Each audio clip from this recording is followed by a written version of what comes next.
Hi, and welcome to Female Entrepreneurs Magazine, your go-to platform for ambitious women who are ready to take the business world by storm.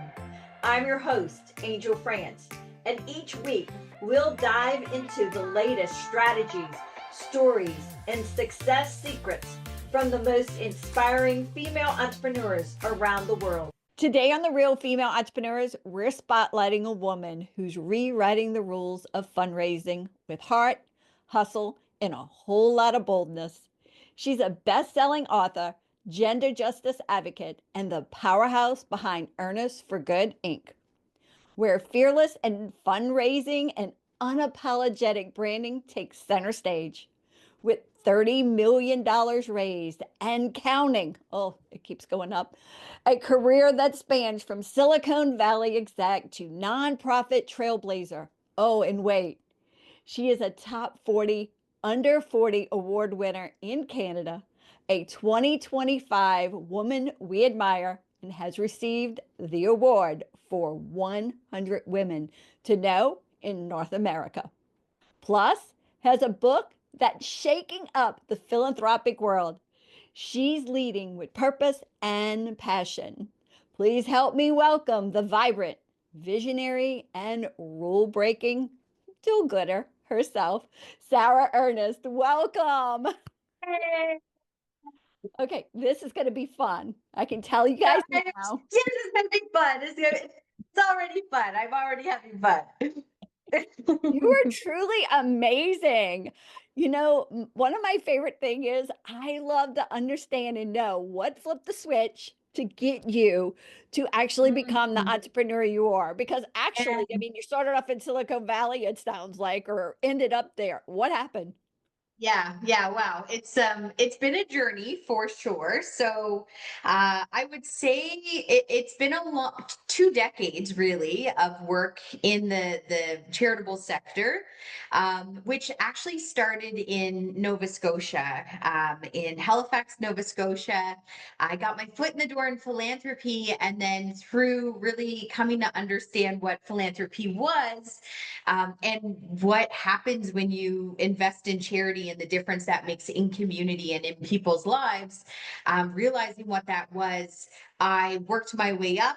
I worked my way through different organizations, got my foot in the door at a campaign in Silicon Valley. So I did some campaign work there for a couple years, and then ended up in Ontario doing work there as well, in executive positions, with mental health serving organizations and also feminist organizations as well, very much rooted within the YWCA movement. So where we do a lot of work around gender equality.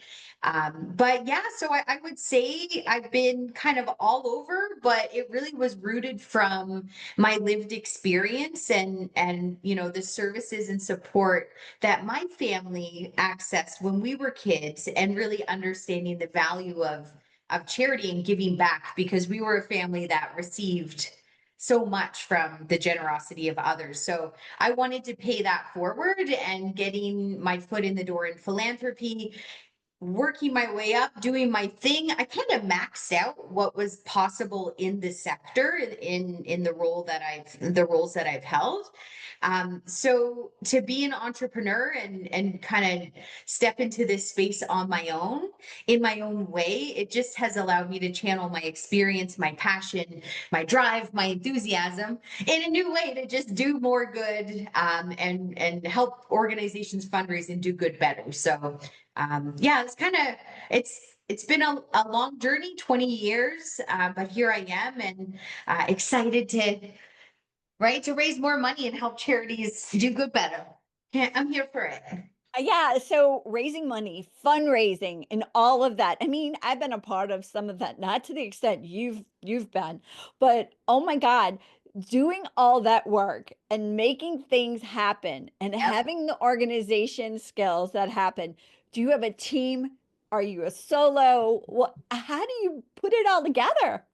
So yeah, good question. So a little bit of all of it. So throughout my career, I've been blessed with having incredible departments of people and teams that help, make what we've done possible. I've been in roles as well, like gritty on the front lines, doing the work as a coordinator, one woman show. Where I'm at in my business now is I am in solo entrepreneur mode or solopreneur mode as I scale up, but then working with others in community on more of a one-off collaboration contractor basis to do what I need to do to meet the needs of my clients. But one thing I've learned, like when I was in organizations and working in charities, something I always struggled with was having to represent solely that charity, right? And you're a spokesperson for that charity, and it often is deemed as a conflict of interest if you're engaged in other boards or on fundraising committees in community, because it's often seen as competition. I don't believe in that. I believe in collaboration and that we all, should be here to help each other. There's enough pie to go around. So to be doing this on my own and, channeling all the energy that I have to do more and to work with more clients in the community, it's been super rewarding, and I'm building, I'm scaling, I'm growing, so I can keep doing that and making sure the needs of communities met. So let's go back a minute Yeah, because that controversy that you talked about, yeah, when you, from a philanthropic type of situation, when you look at that from, oh, okay, yeah, I'm not supposed to go to other boards or I'm not supposed to go to other things like that. But that's where you acquire those other people to come in. So it's sort yeah. of like beating yourself up sometimes, huh? Yep. Yep. Yeah, I think it's the power is in collaboration and connection with community and building and growing a network of people who are aligned and people who care. And I think a big mistake that a lot of maybe leaders or, especially in the charitable sector, they kind of put their blinders on and head down. And it's often rooted with very much of a scarcity mindset or competition mindset with, there's only so much money or so much funding, and we're all trying to get it. But my thought is, how can you better work together to propose new and innovative solutions to access funds, right? And to inspire donors to give by growing the pot and everyone coming together, yeah, to do more good. Because I don't know, I'm a believer, I'm a maximizer, I'm a believer. There's enough to go around. You just got to know how to ask for it and to work together to get it. Oh, now you just brought up another good point. Yeah, Ask for it. So ask many for it. entrepreneurs have a trouble asking for it. So can you give some tips to them for about asking? On asking for funds and fundraising Not just that, just asking in general. in Most of general. them have Yeah. trouble just asking in You're general. totally right.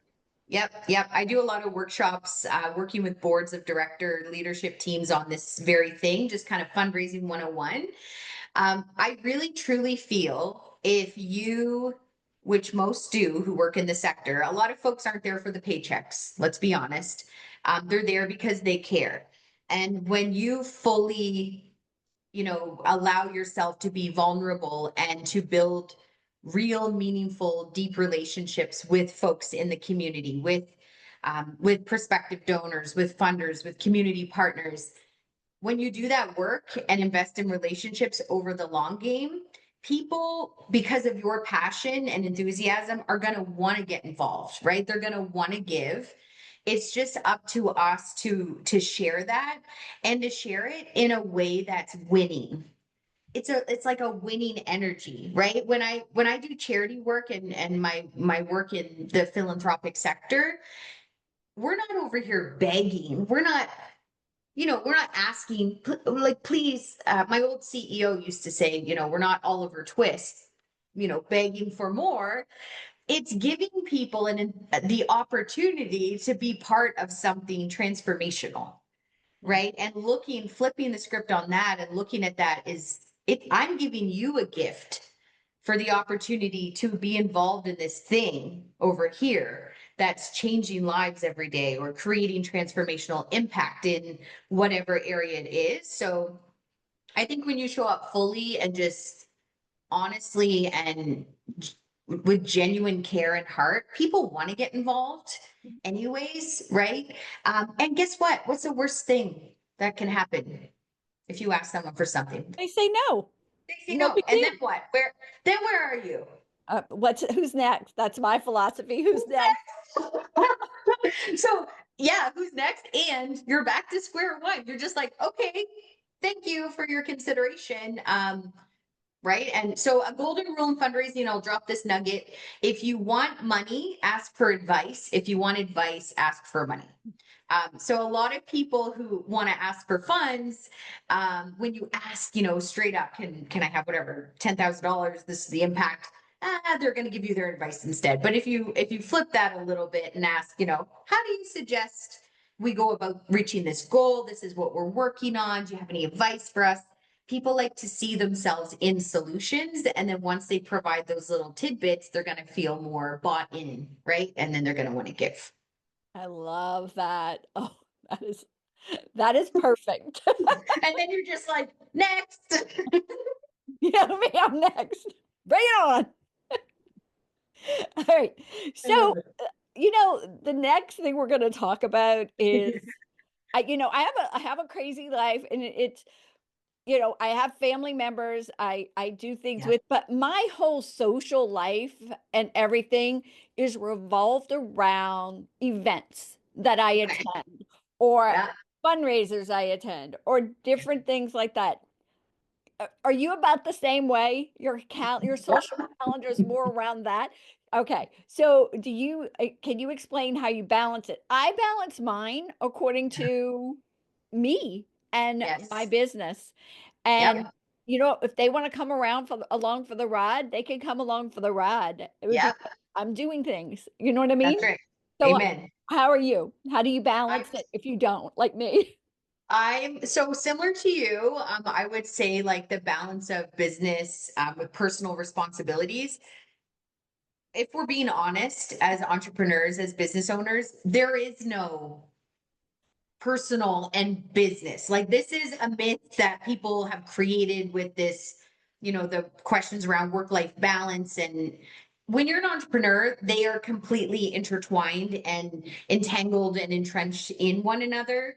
How I show up in the community is who I am as a woman and as a human being. And it's also how I do business. I am business. I am me. They're together. So I feel like they're kind of yeah melded into each other, so it's hard to really find separation, but I like it like that because and I choose that because I'm really passionate about what I do. It's not like you get a 9 to 5 Sarah, right? And then at night at a gala you get or wherever at the movie theater you get a different Sarah. Like I'm the same Sarah, but I'm a big fan for balance is just finding the moments. It just sounds simple, but I think keep it simple, stupid. Like that's the best way to go is right. Keep it simple. Don't overcomplicate it. No matter how brief, let's say I'm out in community or doing something, grocery shopping. I don't know. I get a 15-minute break for myself.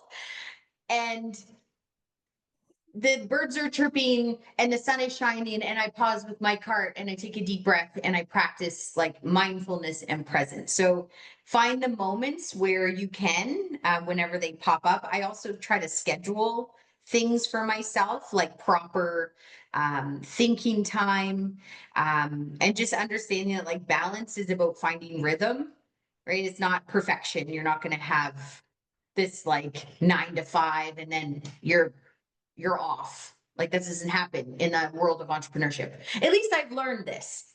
If you have other things, then you let me know. No, I'm a multitasker. Yeah. So if I'm walking my dog, there's affirmations that are going off in my ear and I'm Yep. repeating them. My neighbors could think I'm goofy. Okay, I am. It's okay. Yep. I don't care.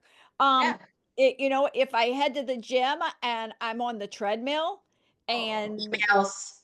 Yeah, I might have an audio book on. I might even be doing emails like she said. And Yep. I might be, guys, I might be creating a page on in the Yep. website. I don't know. You just, Same. yeah, never know, but it Find the multi, moments. yeah. So we're convinced it keeps you young, multitasking. I think it's a superpower as women, right? Like I think we're built for that, right? In the context of what is well, not I don't want to say required, but like expected of us often is we are multitaskers on many in many ways. So when you do that with business and life, I'm the same way. I walk my dogs every day and people get a kick out of it because that's when I will do an Instagram, like I'll record stories while I'm walking my dogs. And I've come to learn that people really enjoy those random walks. And I just will, talk about the day, what I'm working on, things like that. But it's something so simple as walking my dog. Same as you at the gym, right? I'm listening to when I get ready. Actually, every morning I put makeup on, do my hair, feel good, and I'm listening to my favorite podcast just to kind of start the day. When I'm cooking dinner, I'm listening to podcasts. Like it never ends. But I don't want it to end. No, no. I like it. Yeah. No. And I mean, turning off, I'm sorry, I'm not good at turning off blue screens, guys, even when I go to sleep. When I Yeah. go to sleep, there are nighttime affirmations going off, and I do put them in my ear so I don't disturb my husband because that'll probably keep him up. Yeah. So, I mean, it's just a different world, you That's know? right. All right. Yep. So, oh my God, so many nuggets. I love you. So, what advice do you have for women who are trying to grow their business and might be struggling a little bit? Oh, I love that question. Don't doubt your vision. I would say big time, don't sell yourself short. I feel like a lot of, and this was advice given to me as well when I was very first thinking about doing my own business. I went in to a business building bubble, I called it, and I put on full blinders. I isolated myself. My friend was so generous to loan me their lake house for a couple weeks, and I just went into the zone. I built my business during that time. I got focused. I got centered on, my mission, my goals, my dreams, um, what I aspire to do and the change I want to make in the sector that I work within. And with that was having a lot of conversations with existing entrepreneurs and business leaders to know, like, what did you do? What did you learn? Like, y'all, I'm not trying to reinvent no wheel here. If I got 10 entrepreneur friends and they did the work already, I'm gonna pull from them. So I'm gonna say advice, ask people, like think about who your network is, um, check in with them. What did they learn? What would they change? What advice might they have? Trust yourself, just trust your gut. That's huge. I think we as women especially have this little spidey sense, I call it, like deep within us, right? And your spidey sense, there's like an all-knowing in us that if you can clear away the noise and listen, and it's not just it's one thing to listen, but to act, right? And to follow that. I think that's huge. And then yeah, just surround yourself with like-minded people who want to see you win. Ooh. Because when I went through the process of getting ready to be an entrepreneur and moving into that business space, I went through a shedding.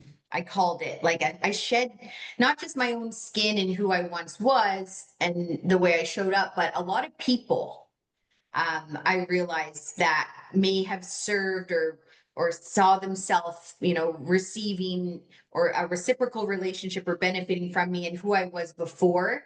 But then moving into this new chapter, you often lose people, Yeah. right? Because Yeah. and if you got naysayers and detractors and people that are like, oh, good luck, like you want to start your own boutique philanthropy and communications, oh, good luck to that, Sarah's off doing something again, like, and I'm just like, yeah, watch me, like watch me, we're doing this thing. And then also bye, because if you're not part of the vision, if you're not gonna cheer for me and like I cheer for you, then it is what it is. So I say don't doubt your vision, trust your gut, surround yourself with great people, and ask for advice big time. thanks for bringing that up about the fact that you will lose friends along the way.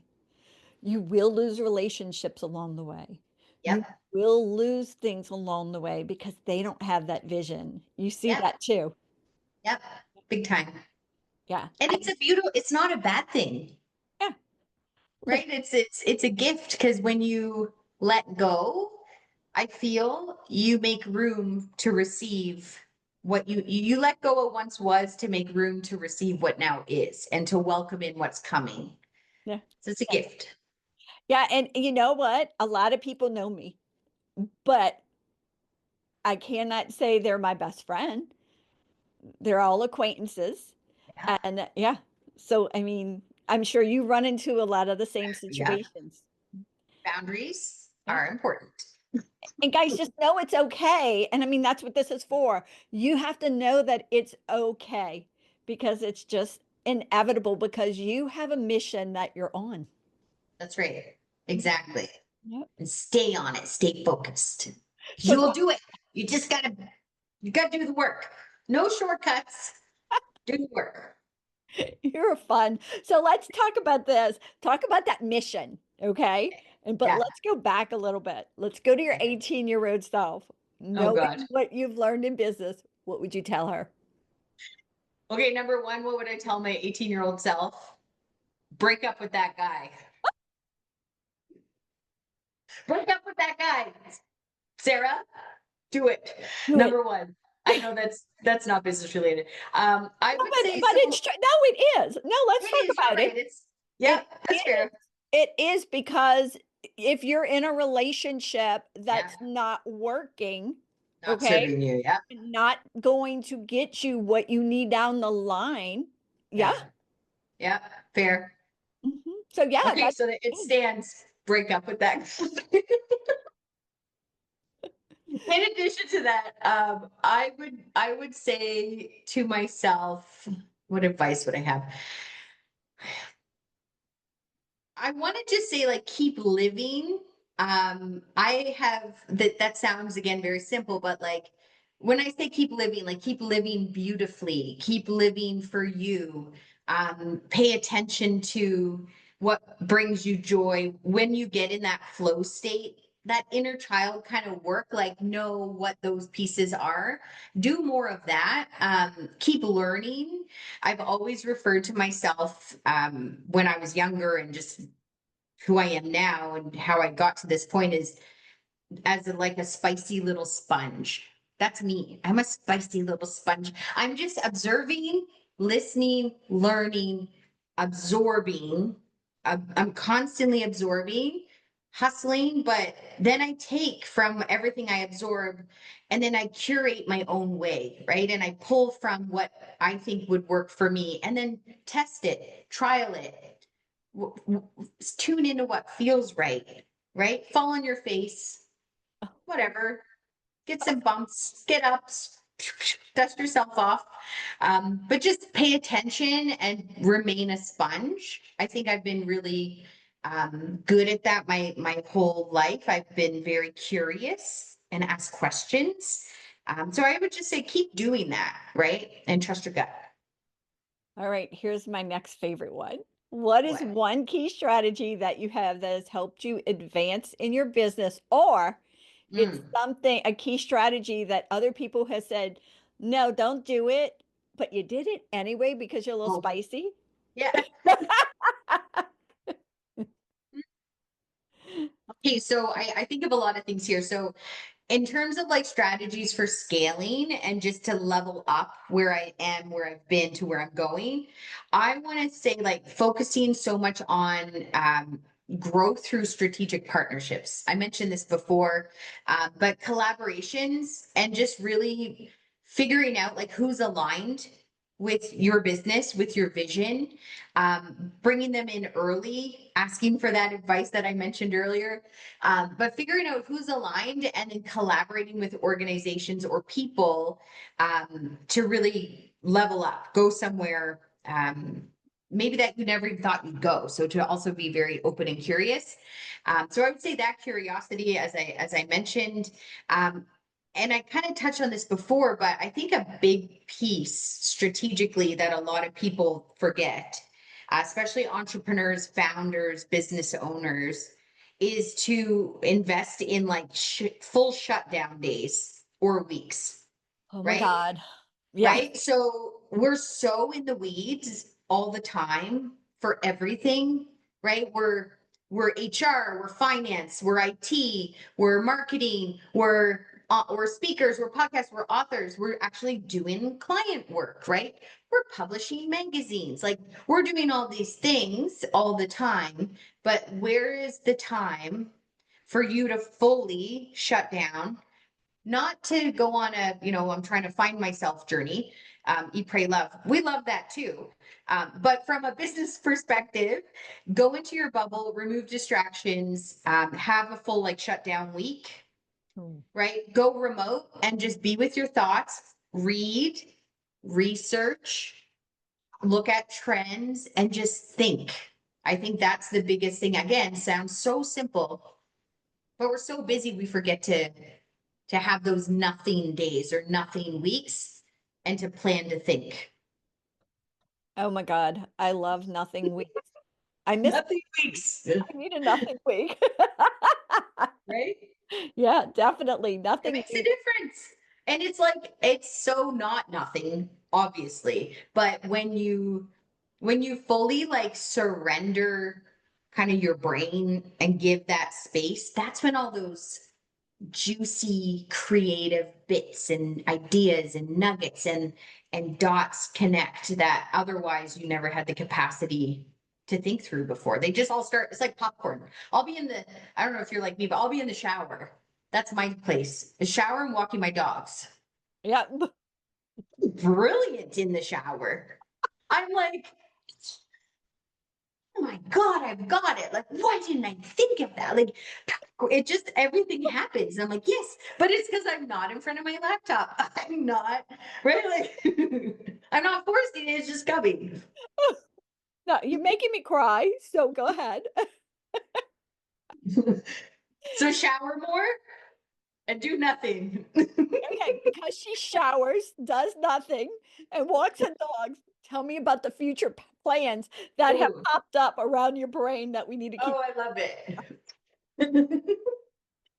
I would say so. Future goals for Ernest for Good. I want to expand my consultancy services. Of course, my goal, my mission is I help charities fundraise. Essentially, I teach them how to fundraise. I teach leaders how to be more bold or more unapologetic, in their leadership, which then attracts in more funds for their cause. So I want to make content and just like I want to make the tools more accessible to more leaders because there is only so much I can do, and as my team grows, so much we can do. So I want to do more accessible content to help charities really energize their fundraising, brighten their brands. Um, I want to I want to continue to build and share, do more advocacy within the charitable sector. I think it's a huge need. It's something that um, is quite missing, to be honest. So, and to do that through like speaking, going to events, panels, whatever. I wrote my book, which kind of helps to address that. But one thing I realized is in the charitable sector, because of how nonprofit organizations, or I like to call them social profits, because if you actually Google the word nonprofit, it literally says worthless, like no value. So here we have an entire sector that's named after being worthless. And then we wonder why we're begging for money. So again, words matter, right? Like the language we use matters. So when I work with charities, I think about oftentimes who is funding them, who their funders are, who their donors are. A lot of charities have their arms tied because of where they receive their funds from. So they can't advocate on behalf of the sector. And it's actually built into most, if not all, funding agreements, if you're funded by the government or different levels of government, you can advocate and speak out about issues faced in the sector. So there's things that are holding back leaders who are doing this work from speaking up and speaking out. But because I have started my own thing, I am more than happy to speak up and speak out about the things that are not working, right? And the rules that I think we should be breaking, that are traditional, arbitrary, outdated, and quite frankly, just holding us back. I love the fact that you're open and honest about that Yeah, because it's true. It's yeah, true. Our hands are tied a lot of times in different careers, in different businesses yeah, because of what we're allowed to say and what we're not allowed to say.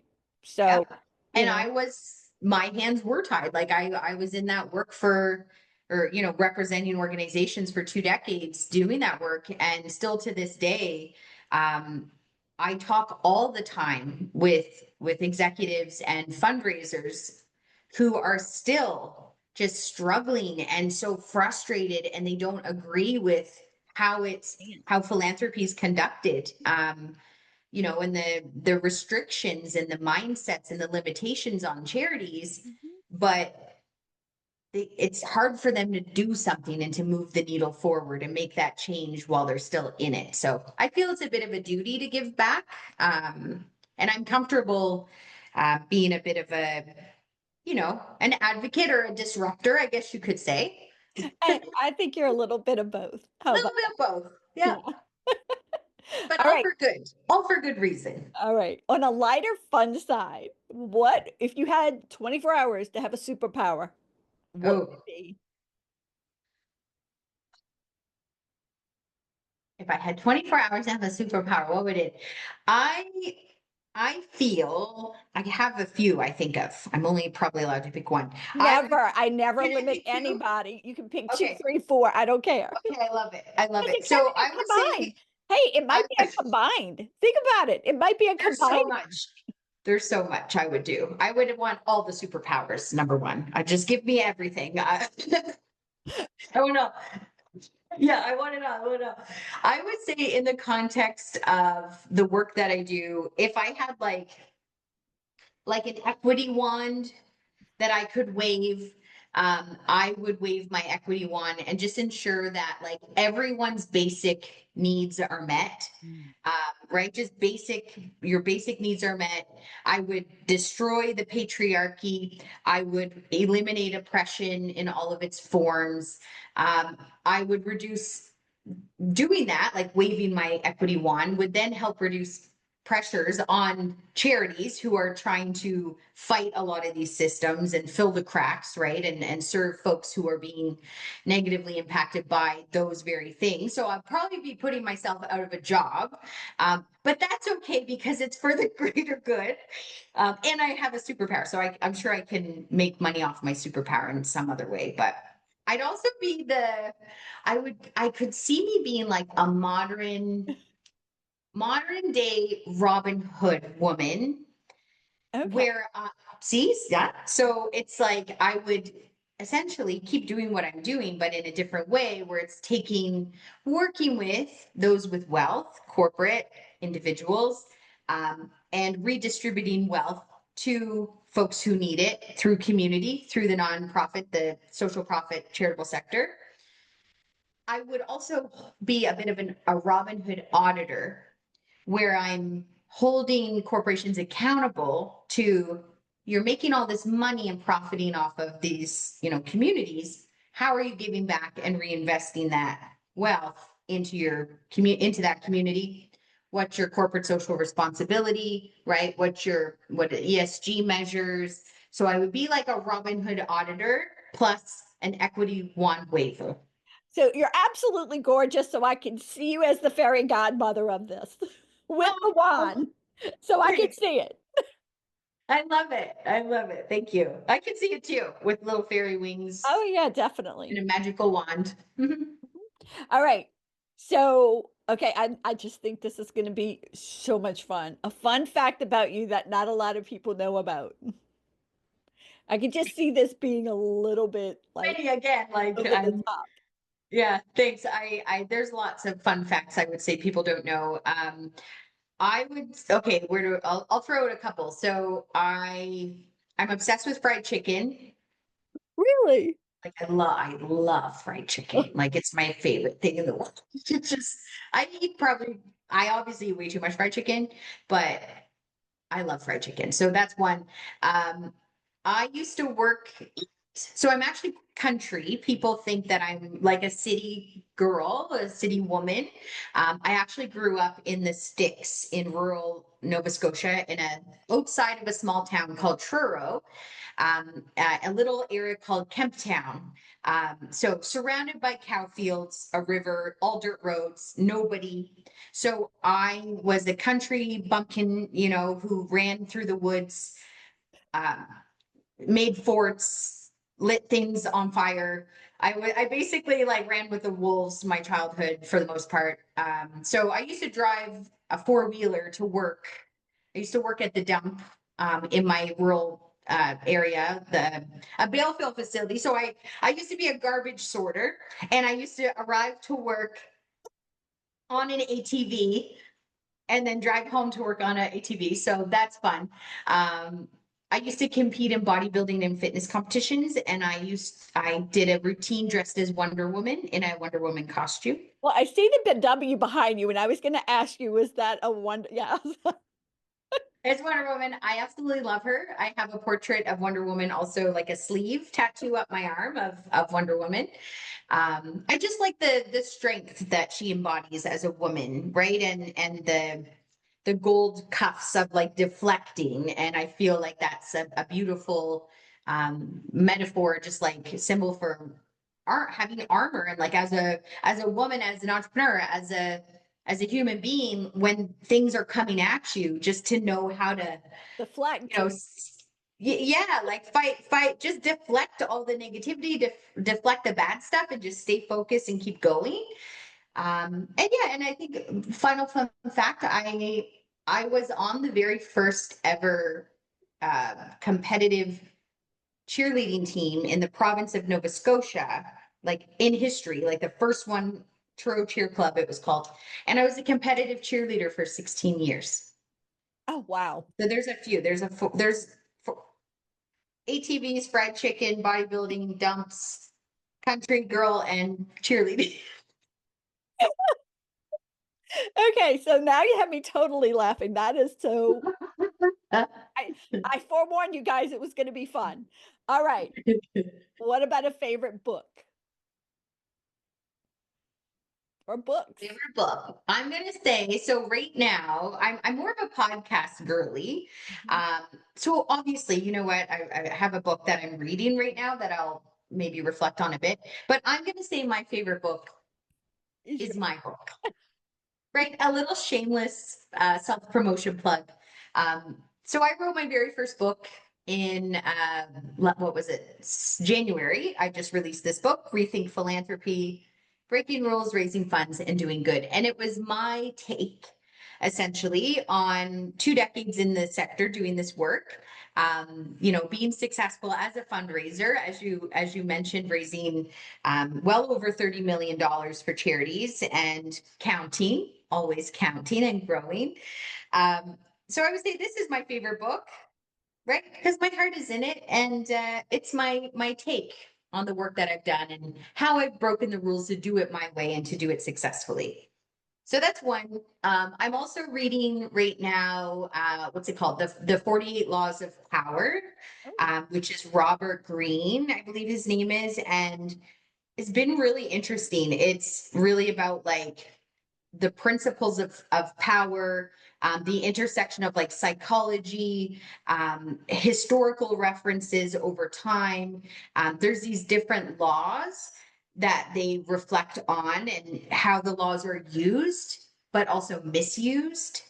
And I've been having fun working through that to also think of like how I don't agree with a lot of them, right? And how do I fit in, and what would I do? Like there's a law 33, it's near the end, and it's like about finding people's weaknesses and using it against them. ooh. And like I'm like, oh, No, I have I'm a problems. my leadership style is very rooted in a strength-based approach, right? And finding people's strengths and empowering them and supporting them. And so I read that and I was like, no, no, no. So that's been fun. That's been a fun read. Oh, it is fun. So again, I am very specific on when I read Yeah. because, I don't know if you are, but I'm a multitask reader. Are you a multitask reader? You just like pick it up when you can. And like, I'm in the, what do you mean by multitask reader? Like when you can find the moments, you're just like, No, I destroy books. I wilt them. I go in the steam room. I'm the same way. Okay. I love that. I love that. My thing is the bathtub. Oh yeah, I do I, that too. The I bathtub and the love steam room. steam room is a terrible idea, Angel. Like you're gonna totally ruin your books. I do. Bathtub, I ruin them. I can't imagine what a steam room does. My bathtub book sessions, I'm dripping water on them. My dog is coming. I'm like, oh, you're so cute. And then I get distracted and I drop my book in the water and right. So I'm with you though. It's usually before bed, on the in between moments when I feel compelled to pick up the remote, and maybe indulge in a little like trash reality show. I always have my book with where my TV remote is. So I'm like, which should I choose? I think I should choose the book. So I'll find it in those moments as well. Or sometimes do I just should I be bad? Oh, It's you got the to do dead that time. too. You got to do that too. Trust and believe. I check out many a days for 12 episodes of Too Hot to Handle or Love is Blind or like one of those and have like a full on nobody talk to me today. I'm eating popcorn, I'm snuggling my dogs, and I'm watching this complete trash reality television. I'm a romantic comedy thing. My husband says I've watched all of them and I'm a Christmas movie freak. So, Okay, you love the Hallmark Channel, getting ready for Christmas, you're all over that. yeah, but I don't decorate for Christmas, but I like it. That's okay. You make it up through other people's decorations on all the movies you watch. That's it. What about a favorite song? Favorite song? Mhm. Oh, favorite song. I have lots. Like I guess another fun fact I would say is I love old school music, like but old school like hip hop female MCs. So more like back in the day, yeah. And but right now I'm loving Queen Herbie. She's super empowering. Like if you've ever heard of her, her lyrics are super bold, really clever. It's all like kind of empowerment messaging. She has some really good bops. My favorite one right now, I'd say, is like Faster or Abracadabra. They're good. Check her out. Okay, we're gonna check her out. That's gonna Mhm. be fun. We put together a Spotify playlist for every month. Oh, yay. Yeah, so it'll be in there. That's so cool. I love that. Ooh, I'm excited. All right, your favorite quote. I'm going to keep it simple. So, Maya Angelou, when you know better, do better. I just think that's so solid. Yeah. There's so many quotes out there, and I love so many, but that one is just, it's universal. It transcends. It hits every time. It's always relevant. When you know better, do better. Period. Easy, simple. We like simple. Yeah, I do. How do you stay motivated? How do I stay motivated in like the context of business, I suppose? Yeah. What gets you up and going? I think so much of it is just being tuned into yourself. I mentioned this earlier, is like paying attention to what sparks my interest, what where I feel aligned or in that flow, or like what brings me the most joy. Because then like it's easy to stay motivated when you love what you do, right? Mhm. If you're genuinely enjoying this, it's not work. It's just you're on a mission, like and it's fun to do it. So I love community. I love connecting with others. I love strategy. I love philanthropy. So for me, the work that I'm doing now is super connected to my purpose and it's easy. I love it. So It's you're in my like me, it's DNA. the people It's the people, and the 100%. activity of doing. Yeah, Yes. I love it. I love it. Yeah. What is the best way for our audience to stay connected with you? I would say find me on Instagram. My handle is Sarah. I have an H in my name, but on Instagram I don't. It's a whole problem I'm working on. So my handle's Sarah, SARA underscore Ernest, ERNEST, or on Ernest For Good Instagram as well. Also can check my website. It is ernestforgood.com. Just DM me. I'm there. I'm very accessible. All right. Is there anything else you want to share with our female entrepreneurs today? I would say if you do reach out on social media, if you do want to connect on IG, if you use the code DM me with, what did we say, FEM, promo code FEM, FEM. then I'll provide folks with a free, what I call like brain pick or strategy session, where it's just, you have me for an hour, share what you're working on. I'll give you some advice, some thoughts. And then aside from that, if you want to get your hands on my book and learn how to break the rules and rethink philanthropy, it's on Amazon. So just go find it there. And we have it on our page in the magazine. So all you have to do is click on it and go get it. Love it. I love it. Sarah, you've been a blast. Thank you so much for being with us. Thank you. Thanks for having me. It's been so fun. Bye. Thank you so much for tuning in to this episode of Female Entrepreneurs Magazine. I hope you found inspiration, actionable tips, and a sense of connection with our incredible community of driven women.